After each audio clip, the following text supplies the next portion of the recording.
placer verte. Ah, igual. Creo que es la primera vez que nos vemos así. Sí, la primera vez. Alguna vez por teléfono, pero Mm, no demasiado. Pues de verdad un honor que estés acá. un honor que me hayas invitado. Como siempre digo, cuando me comprenden las genes de ley, aparte de psicoanalista sos abogada, sabes de qué hablo. Cuando me encuentro con un amigo muy querido, lo quiero aclarar porque me cuesta un montón entrevistar a los amigos. Así que voy a hacer lo mejor que pueda Y lo vas a hacer muy después bien. de ver La crueldad que acabas de publicar y que quiero recomendar mucho, vivamente y de forma especial. ¿Y qué te pasa cuando ves un libro ya impreso en mano, físico? No me gusta leer en Kindle, ¿No? me gustan los libros objetos, el objeto libro. Y bueno, es una emoción increíble porque ahí hay no solo trabajo, esfuerzo, mucho tiempo, mucha ilusión em, y mucha expectativa también, Total, ¿no? total. Bueno, me acompaña este año un reloj. Ya después de un par de semanas de trabajar me doy cuenta que no es algo que me moleste y que valora, lo voy a dar vuelta, Mm. algo que en tu libro aparece, que es la importancia y la trascendencia de lo más importante que es el tiempo. Ujú. ¿Por qué? Porque la primera crueldad de la que tenemos conciencia, creo yo, es que nos vamos a morir, que nuestro tiempo es finito en este lugar llamado vida o tierra u hogar, ¿sí? Entonces que todo eso, la vida, las relaciones, el amor, los hogares que podamos construir, se van a terminar. Y no solo eso, sino que antes se van a terminar muchas cosas. Nosotros, desde que nacemos, perdemos. Primero, perdemos el estado de completud y paz en el seno materno, donde somos los reyes, donde nadie nos perturba. Luego, cuando ingresamos al mundo, perdemos un estado de estabilidad, ¿sí?, psíquica, y empezamos a darnos cuenta de que tenemos que pedir para ser asistidos. Entonces lloramos, gritamos, pataleamos, necesitamos de un otro para ser. ¿Mm? Luego esa mamá, papá o sustitutos encontrarán otras cosas más importantes que nosotros a veces. Y entonces ahí perderemos el estatuto de ser los príncipes o las princesas de esos padres o esos cuidadores. Más tarde encontraremos amores en donde también habrá contradicciones y pérdidas, trabajos, ilusiones, hogares, patrias, ¿por qué no? Entonces, todo el tiempo estamos armando y perdiendo ilusiones. Hay algo muy interesante que es bien perturbador de movida, que es explicar que la crueldad es natural al hombre. No es que somos buenos, que somos naturalmente Mm. bondadosos. ¿Somos naturalmente crueles?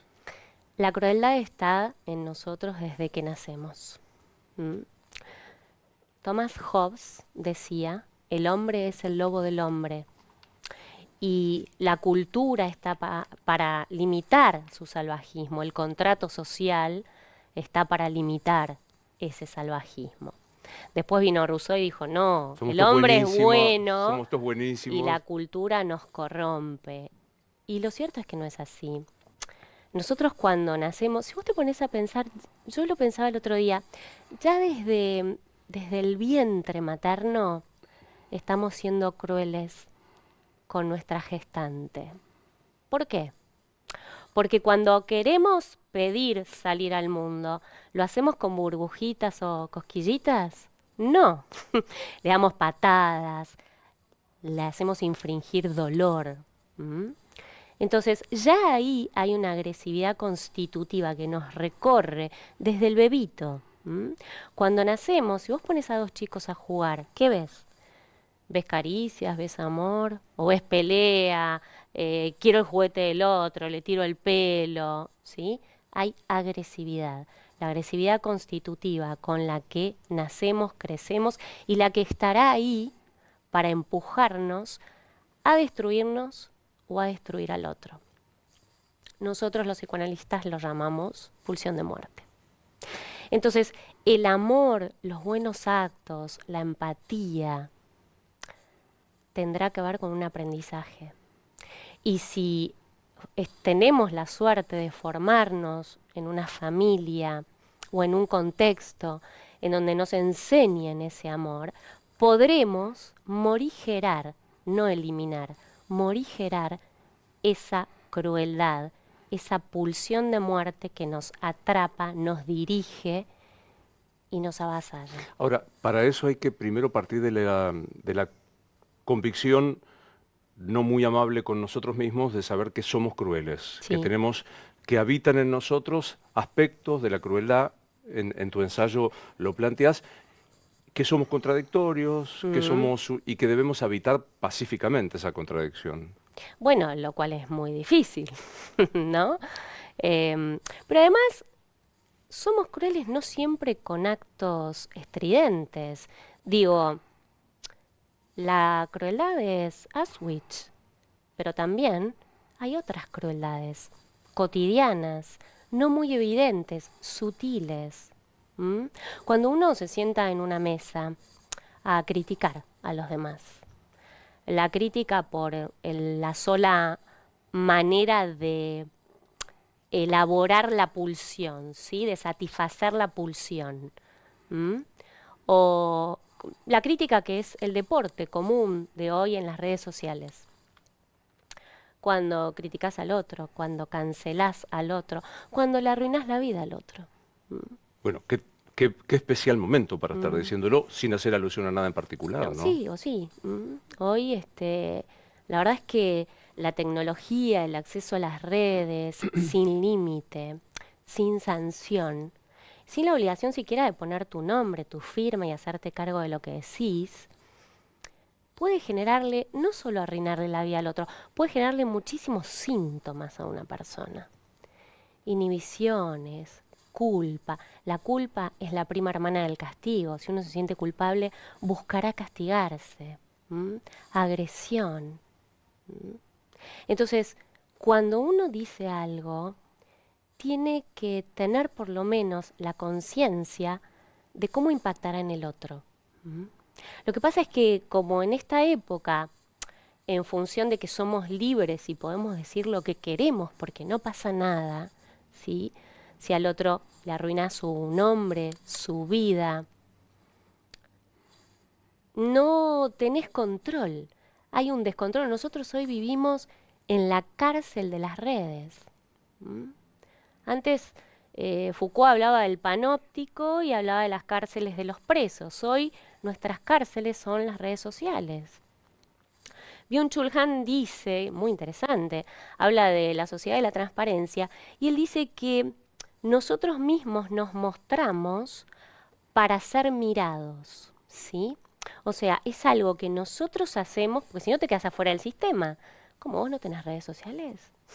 ¿Cuál es tu Instagram? No ¿Cuál es tengo. tu Es raro. ¿No? Hay poca gente, pero te pasa. Hay muy poca Y gente. es el raro. Y es el raro, es el distinto, es el que todos miran de costado, ¿no? Como todo aquel que siempre cuestiona al sistema. Entonces, yo recuerdo que cuando empecé a escribir, yo no tenía redes.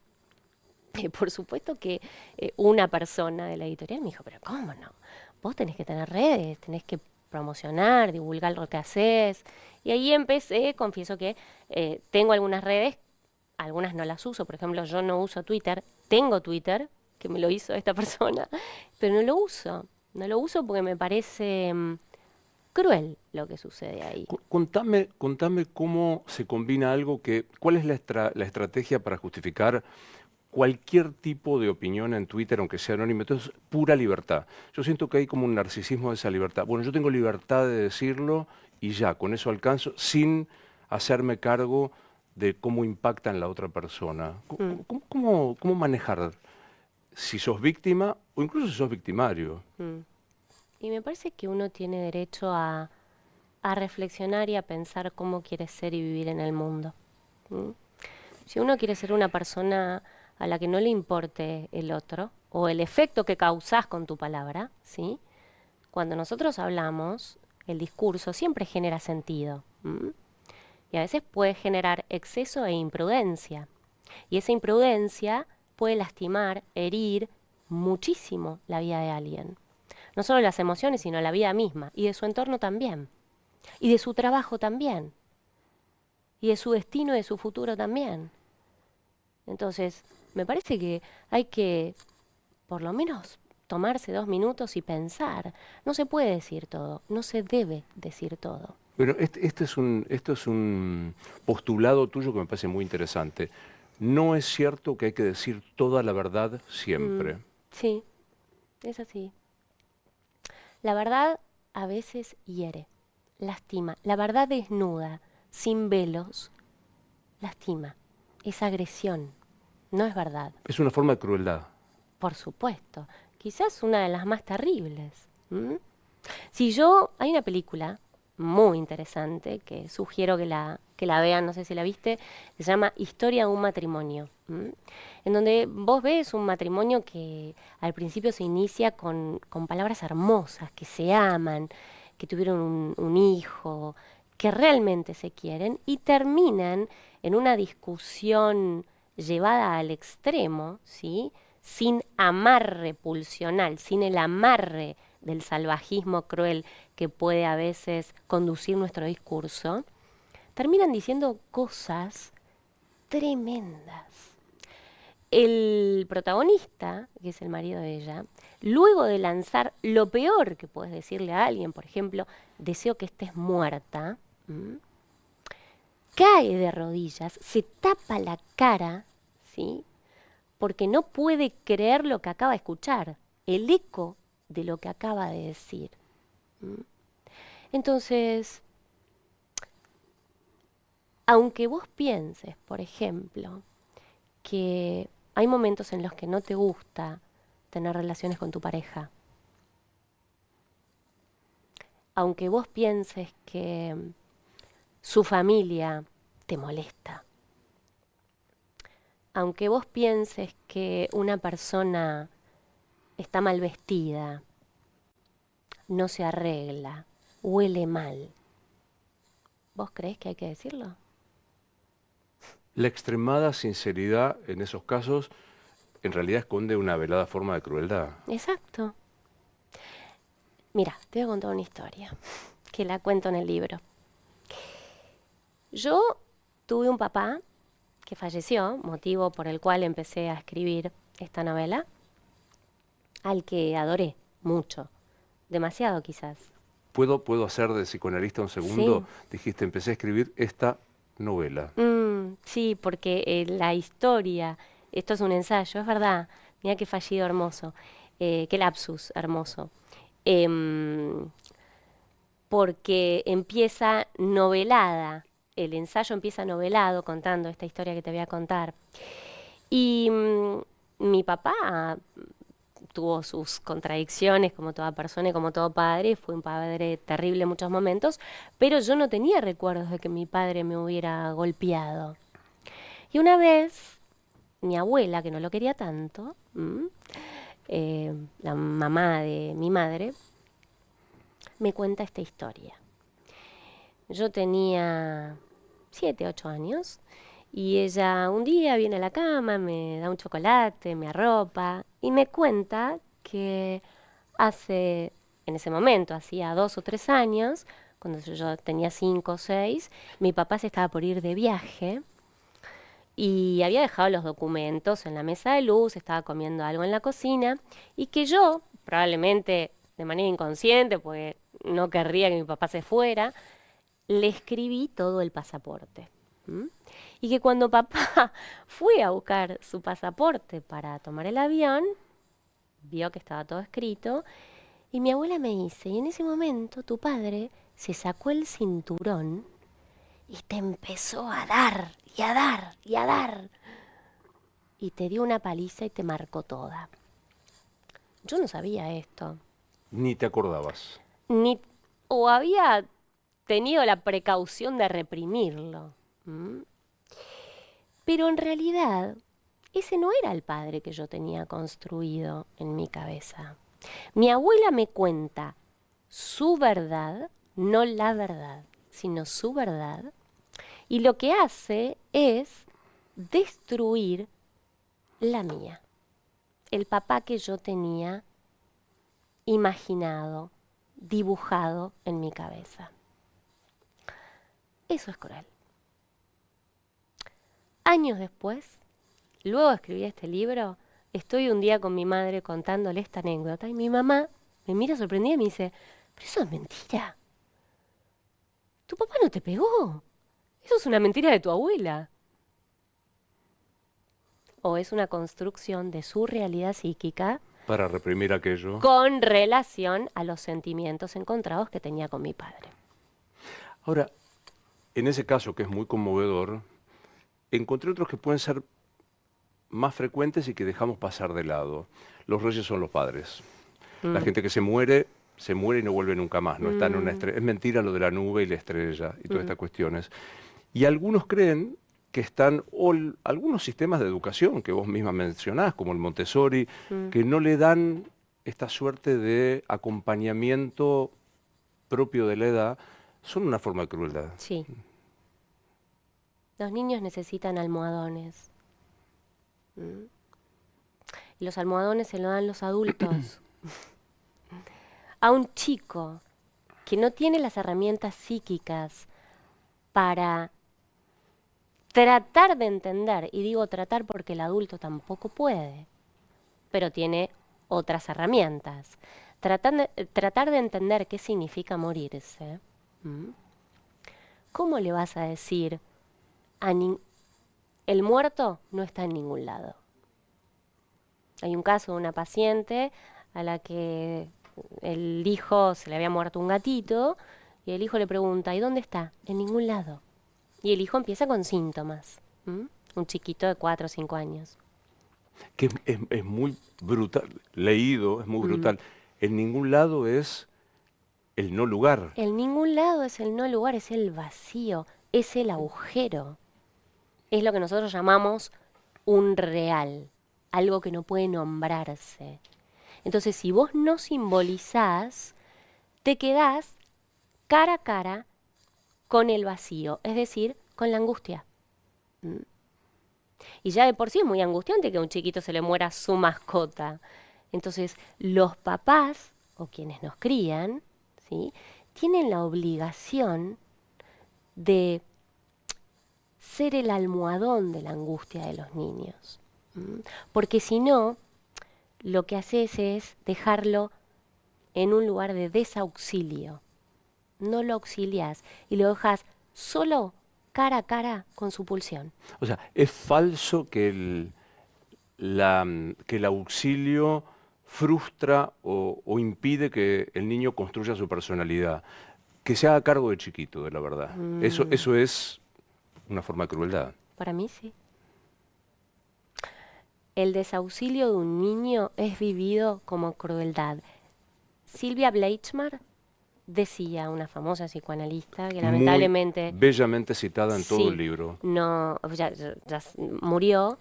Ella decía que el desauxilio de los niños lo que genera son chicos autistas o chicos perversos. Porque eso es vivido no como protección, sino como maldad. No están para protegerme. Se van. Esto es lo mismo que el famoso método Duérmete niño, que lo que hace es pregonar que hay que dejar a los chicos llorando hasta por 20 minutos por cansancio casi, se duerman. y por cansancio se duerman. Mentira, el chico se duerme porque está estresado. No se duerme porque está cansado, se duerme por estrés, porque no para de llorar. No para de llorar, de angustiarse, de sentirse desprotegido, de no sentirse amado. Entonces, me parece que todas estas formas que fomentan dejar al niño solo son formas crueles. Con esto no quiero decir que hay que estar arriba del niño, ¿no? Porque tampoco es eso. Tenemos que balancear. Para eso estamos los adultos, para hacer balance en el crecimiento de nuestros hijos. Vos decís en el libro que el amor se aprende. Mm. ¿Cuánto de ese aprendizaje de los primeros tiempos con el papá, la mamá o el que ejerza la función materna o materna me va a moldear a la hora de amar? Mucho. Todo. Mm. Todo. Nosotros nos enamoramos y buscamos las experiencias infantiles, las emociones de nuestras experiencias infantiles, no el calco, ¿sí? Sino las emociones que han quedado, tanto de las bellas como de las terribles. Por eso, por supuesto, no todos los amores son sanos, ¿no? Ni se viven de manera placentera. Dice un tal Rolón, no todos los amores merecen ser vividos. Sí, es cierto, pero a eso se viven. No merecen, pero se viven. Es más, la mayoría de los amores que se viven no merecerían ser vividos.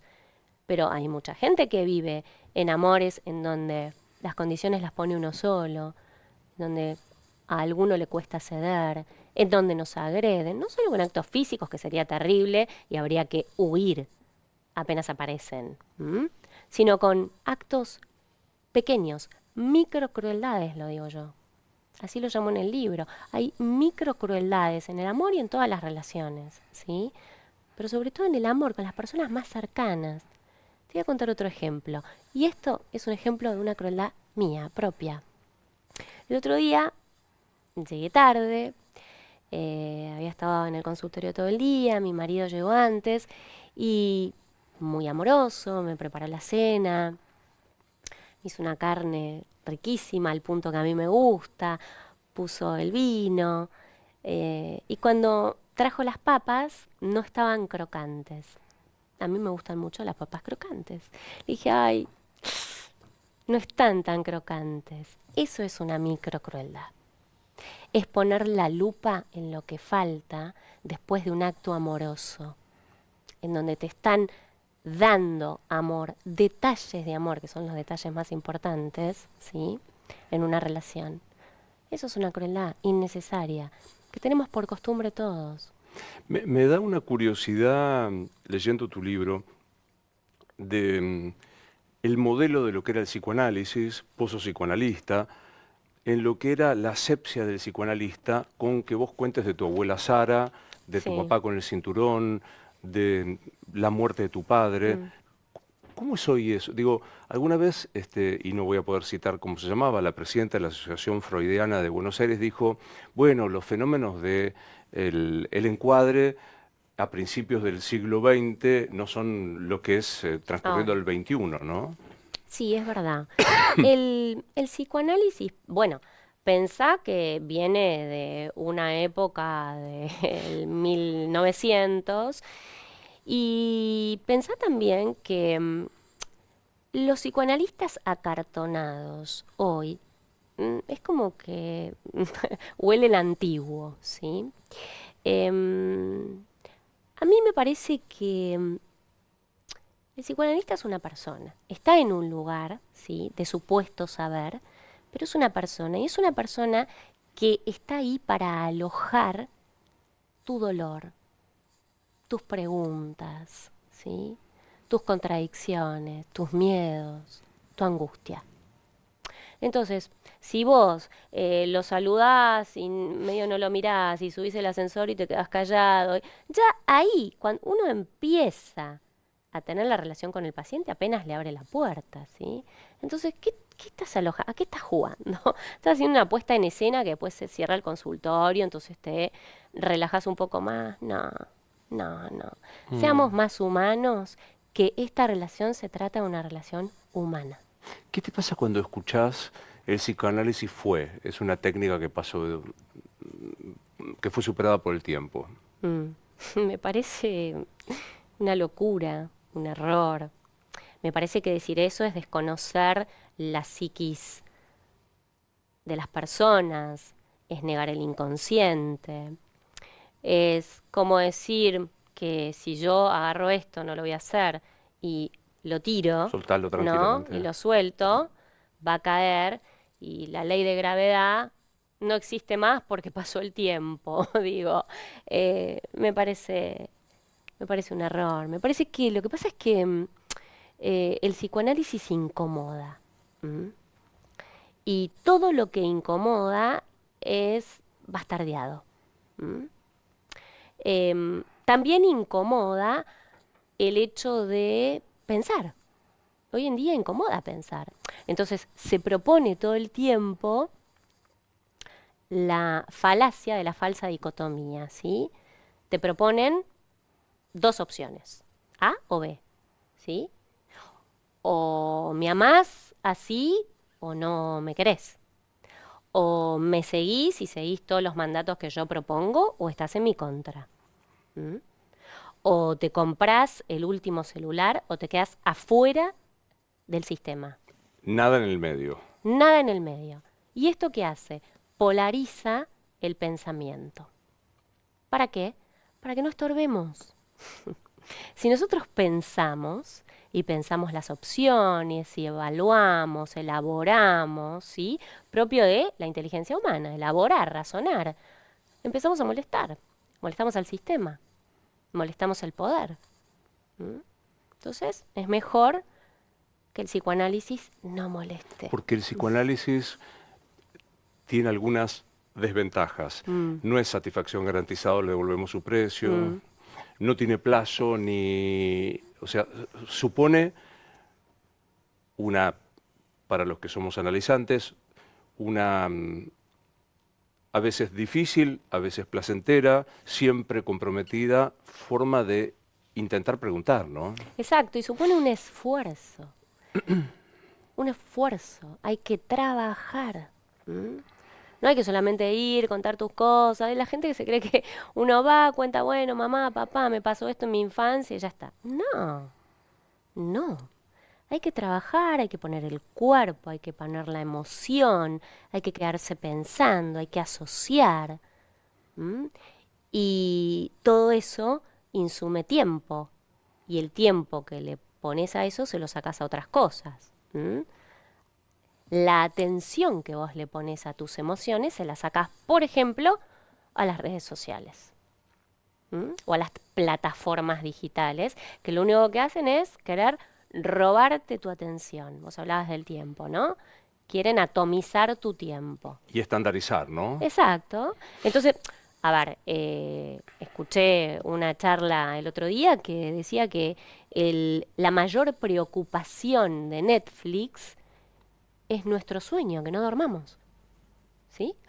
Que estemos todo el tiempo despiertos para atraparnos en su plataforma, que estemos ahí encerrados consumiendo lo que ellos proponen, ¿sí? Y entre paréntesis de nuestra vida. Esto lo vemos con los chicos. Nosotros estamos comiendo con nuestros hijos, sobrinos, amiguitos, lo que sea, chicos, adolescentes y adultos. ¿Y qué están haciendo? ¿Cuál es el amigo más cercano que El tienen? celu. El celular. ¿Mm? Entonces, hoy, ¿quién nos roba la atención? La tecnología, el celular, las plataformas, los videojuegos, ¿sí? Toda esta industria, esta cultura posmoderna que nos encorseta, ¿para qué? Para que no pensemos. Em, este ensayo, que de paso, digamos, lo presentás ya Lo presento ahora el en la feria sábado, el el sábado. próximo sábado, 26 a las 19 horas. Voy a charlar con Darío Stanraiver y a las 20 vamos a firmar ejemplares. Em, hay dos aspectos de la crueldad, dos abordajes de la crueldad que me interesan que charlemos. Mm, Uno el de la belleza y otro el de la vejez.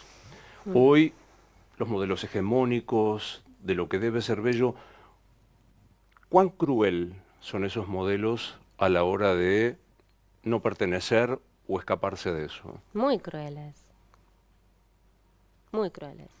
Fíjate vos que para subir una foto o subir un video, tenés filtros para que seas aceptado o aceptada y para que todos vean que sos perfecto o perfecta. ¿M? Filtros que te borran, te van borrando lo más subjetivo que tiene un ser humano, que son sus rasgos, sus gestos, desde donde se pueden vislumbrar sus emociones. Entonces, hoy la belleza pulida, como dice Byung-Chul Han, está de moda. Pulida, ¿qué quiere decir? Lisa, sin negatividad, sin imperfección. Esto lo decía de manera muy poética y creo que en una canción que estaba más dirigida para los adultos que para los niños, María Elena Walsh, cuando cantaba Manuelita, Claro. ¿sí? Manuelita que se enamoró y que viajó a París para que la dejaran hermosa. ¿Y en París qué hicieron? La La plancharon. plancharon. La plancharon, necesitaban dejarla lisa, bella, sin rasgos de vejez, sin arrugas, para que la quisieran. Mira vos, qué bajada, ¿no? No te pueden querer si no es a costa de tu desaparición, de lo que te hace humano. Por suerte, Manuelita atravesó de nuevo el mar, Y se ¿no? arrugó otra vez. Se arrugó otra vez porque la vida misma te va a arrugar, ¿sí? Pero lo bueno es que el tortugo le dio bola. Pero claro, porque esa es la magia de la canción, ¿no? Y el tortugo que la esperaba, la amó como era. Yo no digo que esté mal querer arreglarte algo que no te gusta, pero pasar el límite, ahí está lo cruel. Desmesurarte es cruel. Herirte con láseres que te llagan la piel, deformarte con las inyecciones o el botox o los rellenos, que luego se te van a los riñones. Tenemos un ejemplo tremendo, una chica que conocimos. Silvina Luna, claro. ¿Sí? Y terminas muerto. Querer la mejor selfie, ¿sí? Para mostrarle a tus seguidores. Y aparecen las selfies mortales, en donde podemos ver en YouTube un montón de ejemplos de acróbatas, de deportistas que hacen selfies en lugares de riesgo y terminan muriendo. Alguien con maldad va a decir, te quejas de eso porque sos bella. La maldad que se haga cargo el que la ejerza. Te contás un ejemplo de la cola de un banco y un cajero que te hacía pasar. Lo Y voy a acá contar. unamos belleza y unamos vejez. ¿Lo querés contar? Sí, claro, sí, porque yo no escapo a todo esto. Nadie escapa a la crueldad. Nadie. Bueno, quizás por eso escribí este libro, ¿no? Viniste a decirme que soy cruel y me la banco. Sí, también, claro, también. Pero claro. Pero sí. Pero el día que uno puede Pero entender sí. eso, Entendámoslo para tratar de mirarnos, de mirar a los demás y tratar de ser menos crueles con nosotros y con los otros. ahora voy a la cola y al banco de la belleza y a la vejez de una que hacía fila. No sé cuál es el verbo, se corrige, se morigera, se entiende, sé qué la crueldad que uno tiene. Se podría, lo voy a decir en potencial, se podría amarrar un poco, un rato. ¿Cómo? Freud, cuando hablaba de estos impulsos agresivos, destructivos que llevamos dentro, él hacía una analogía. Él decía que así como los diques contienen la afluencia del agua, como correlato él proponía diques para contener la voracidad de la pulsión. Y él dice que los diques que proponía eran el asco, la vergüenza y los preceptos morales. Todos diques levantados hoy en día, ¿sí?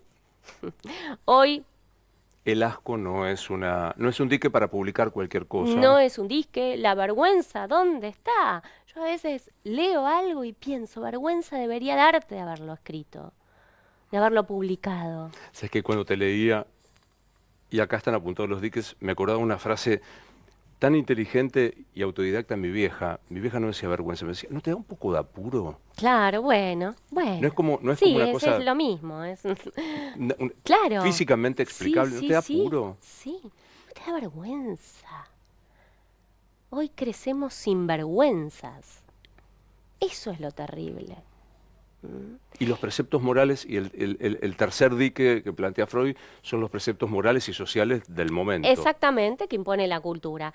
Y a mí me gusta agregar dos hoy, sobre todo hoy, que tienen que ver con la comprensión, ¿sí? Para no cancelar a todo el mundo que piense distinto, ¿m? Para no criticar al que piense distinto, aunque vos no pienses como él o como ella. Y la empatía para no ser indiferente frente al dolor del otro. Hoy somos indiferentes frente a los que sufren. Todo el tiempo somos indiferentes. ¿M? En una esquina, cuando vienen a vendernos algo, no digo que podamos ayudar a todo el mundo, porque no se puede. Sería bárbaro, pero no se puede. Pero por lo menos podemos mirarlo, decirle gracias. ¿Mm? Hoy somos diferentes con un mozo que viene a ofrecernos nuestro servicio, y ni siquiera lo miramos y seguimos en la nuestra. Hoy somos indiferentes incluso con relaciones íntimas, ¿Mm? Con parejas, con amigos, que necesitan a veces decirnos algo y no tenemos tiempo. A veces, porque no tenemos tiempo, porque lo vamos a hacer en otro momento, porque estamos enojados, porque cuando termine de trabajar postergamos cosas importantes. Postergamos una tregua, un pedido de perdón, una confesión amorosa, un sueño. Y ahí estamos siendo crueles con nuestro presente y con nuestro destino. Volvamos a la cola de aquella joven que saltaba la fila porque era bella y de esa señora grande para hablar un poco también de la crueldad con la vejez. Bueno, esa fue quizás la primera enseñanza. No, miento, no fue la primera, fue la segunda. Después te cuento la otra. Em, yo tenía 20 años, iba a pagar los impuestos a un banco y bueno, no sé si por mi juventud o por mi simpatía en ese momento, había uno de los cajeros que siempre me hacía saltar la fila y me hacía ingresar primero. Un día fui el día que tocaba cobrar la jubilación. Mira, Sí, no es casual. es que hoy me da vergüenza, por suerte. Y había muchas personas mayores que estaban esperando su turno para ser atendidos. En ese momento los bancos, ¿te acordás que eran atestados de gente? Podías estar 3 horas, sobre todo esos días. Y una señora mayor, me vio lo que yo hacía, vio que el cajero me llamaba, no dijo nada, no insultó, muy digna ella. No insultó, no se paró, no protestó. Pero cuando yo me estaba yendo, me llamó y simplemente me dijo, algún día te va a tocar a vos.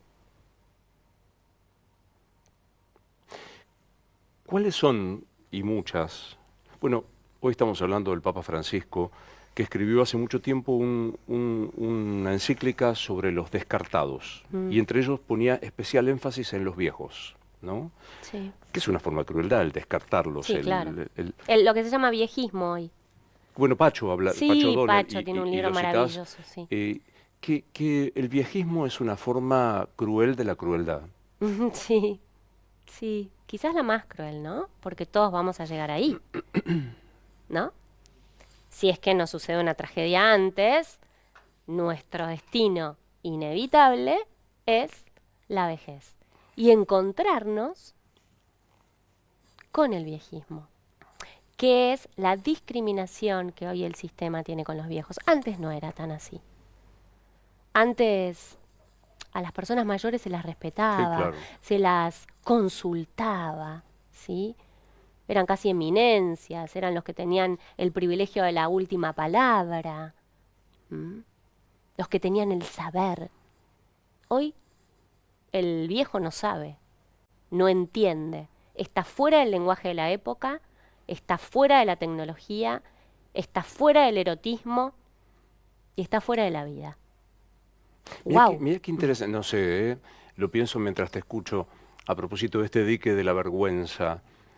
Genera vergüenza, y no debería ser un dique, que mi padre o mi abuelo pueda estar erotizado con su pareja y ¿cómo va a contar eso el Sí, viejo? ¿por qué no?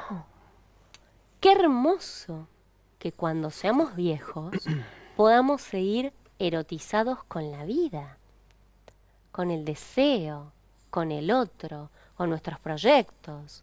Eso es estar del lado de la vida. ¿Mm? Lo que pasa es que este mundo, esta cosa posmoderna que nos avasalla, los deja fuera. Entonces tratemos cada uno de organizar con nuestros afectos la mejor vejez que podamos tener. Al menos sepamos, y asómense al libro, que la crueldad nos habita y que hay modos de amarrarla. ¿Mm? No digo de eliminarla ni de No, curarse, o sea, esa no, palabra espantosa, ¿no? no, no. No nos podemos curar de algo que viene con nosotros y nos acompaña como el pelo, la piel. No, no te curas de eso. Hay 4 decepcionados que dicen, ¿cómo que el hombre es cruel? Vuelvo al principio. Bueno, Te incluye. te incluye. Claro. No, lo que me parece que estaría bueno es, no pienses en el hombre, pensá en vos. Al decepcionado le digo, pensá en vos. ¿Cuál fue una de tus últimas crueldades? Pues seguro tenés muchas y no te das cuenta. ¿Mm? Cintia, ¿quién sos? Bueno, no es fácil nombrarse. ¿Mm? Yo soy una nieta de abuelos que han sufrido la guerra. Soy bisnieta de gente asesinada en Polonia por los nazis. Y eso ya te ubica en un lugar. Yo tengo el dolor de la masacre en mis ojos. El dolor de mi abuelo, cuando me decía, los mataron a todos. Solo quedó él, porque se escapó antes. Solo.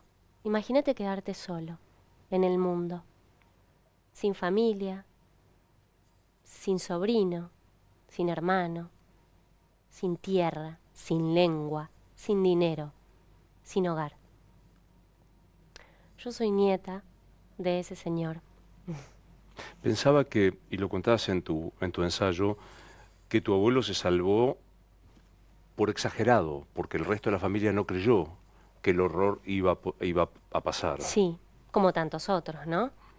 No creyeron. Mi abuelo tuvo la intuición, era muy inteligente, y tuvo la intuición de ver un poco más allá, de escuchar un poco más allá, casi como un psicoanalista, ¿viste? Que escucha más allá de lo que se dice. Mi abuelo escuchó más allá y dijo, los van a matar. No pudo convencer a su familia para que se fueran, de hecho eran bastante pobres. Él llegó a la Argentina, trabajó muchísimo, logró comprar los pasajes, se los mandó a la familia y ya no los dejaron salir. Imagínate su dolor. ¿Cómo es el transcurrir de ser mi hija la doctora, en el más estricto sentido de la palabra, de tener tu título de abogado, hasta encontrar, creo no equivocarme, tu vocación de psicoanalista? ¿Cómo es ese tránsito? Bueno, yo fui abogada porque necesitaba justicia. Quizás propio de esta historia que te estoy contando, ¿no? Algún tipo de justicia. Además, mi mentor era Petrocelli, que para la gente que no lo vio, era un abogado de origen italiano que defendía a los humildes, a los inocentes. Y a mí me gustaba eso, yo quería hacer eso. Y cuando me recibí de abogada me di cuenta de que eso estaba muy lejos de la realidad, como toda ilusión, ¿no? El porvenir de una ilusión, dice Freud, es la desilusión. Y yo me desilusioné con mi profesión. Así y todo, estuve 25 años ejerciéndola, pero en el medio siempre sentía la necesidad de tramitar el dolor de mi historia de otra manera.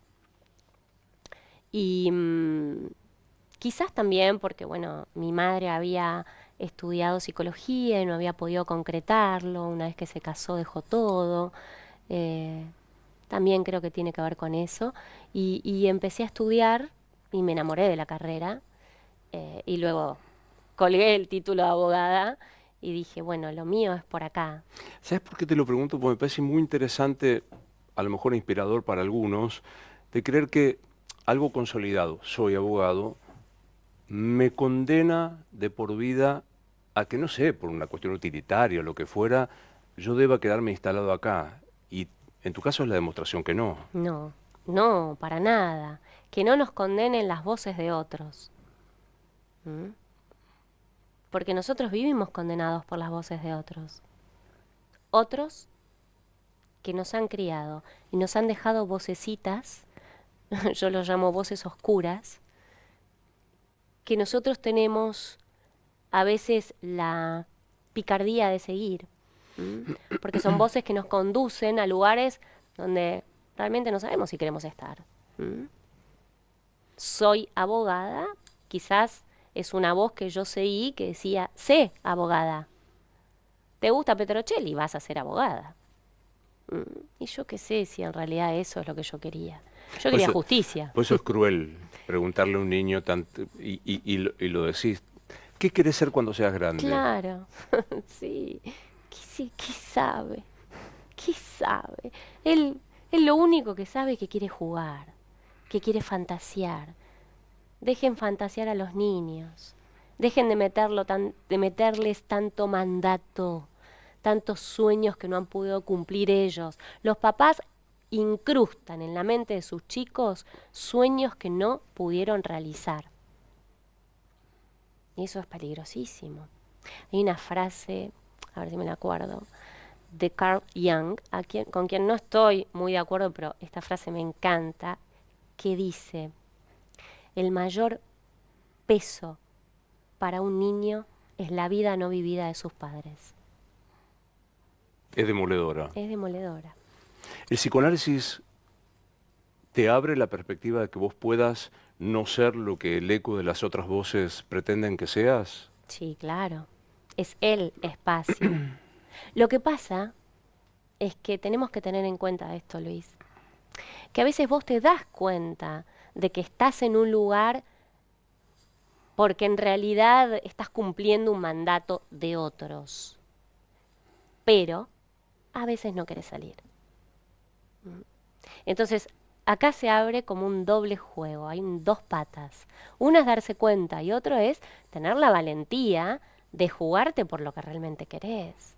Hay veces y hay personas que dicen, no quiero, no me animo, no puedo, prefiero quedarme así, sufriendo, gozando. Y bueno, ahí vamos con las crueldades que tenemos con nosotros mismos. Instalarte en aquello que te hace sufrir, aunque lo reconozcas, es puro goce. Puro goce. El goce en psicoanálisis Sí, es... aclarémoslo, porque si no parece que está disfrutando. Claro, no, es distinto del disfrute. El goce en psicoanálisis es el placer en el dolor, regocijarte en un lugar de sufrimiento. ¿Mm?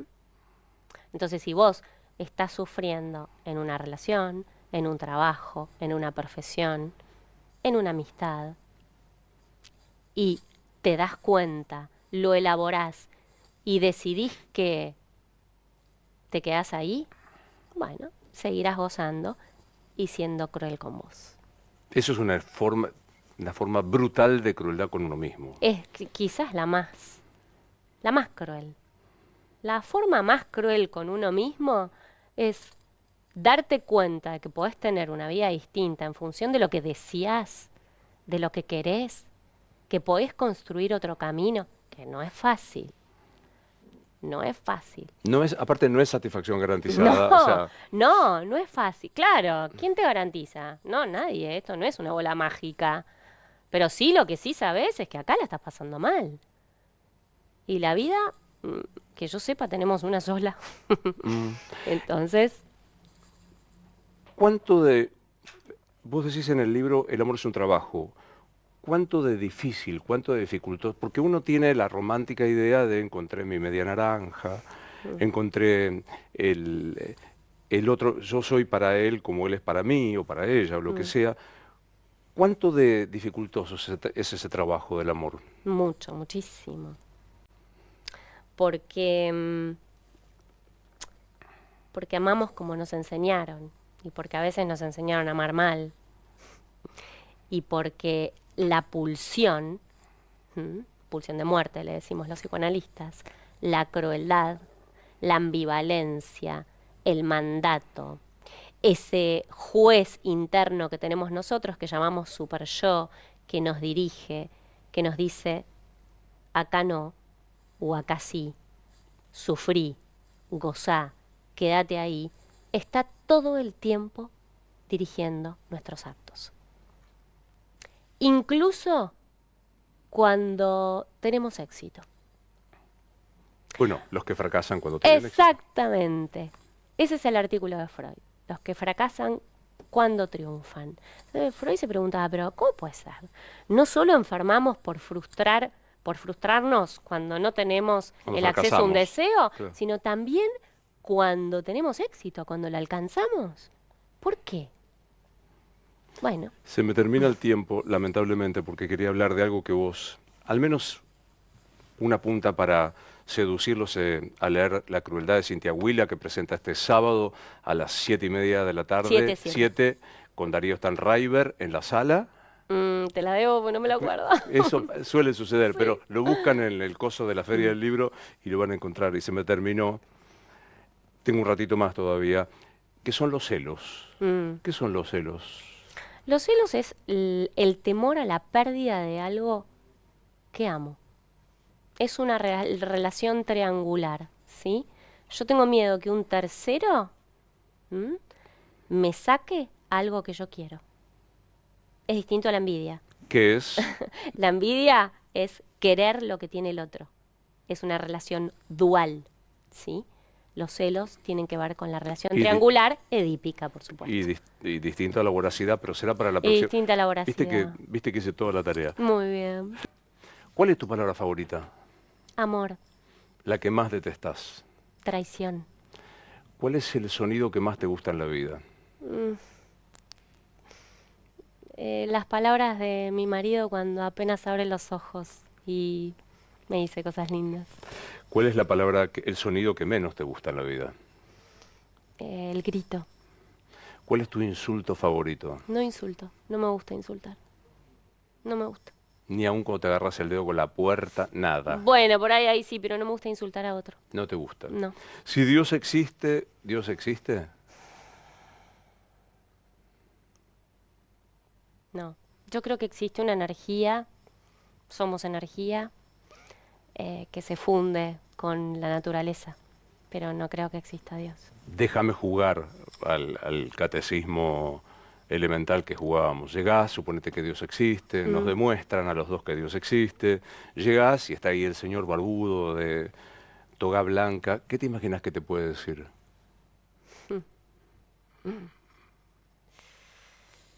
Mm,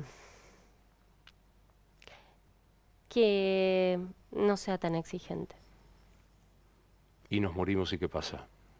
Nada. That's it, esto fue todo. Así parece, ¿no?